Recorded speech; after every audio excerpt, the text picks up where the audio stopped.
त्या झाडाकडे बघ. काय वाटते या झाडाकडे पाहून? हे लवकरच संपून जाणार आहे.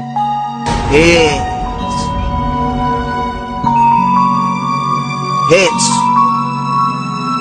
तुम्हाला वाटत असणारे अंदाज आणि आम्हाला दिसत असणार वास्तव, या जमीन आसमानाचा फरक आहे. अरे ऋतू बदलता, झाडांना पुन्हा पालवी फुटते. आता हे झाड वठून संपणार असं वाटत असताना नव्या पालवीने पुन्हा बहरण्याचा संकेत देतात.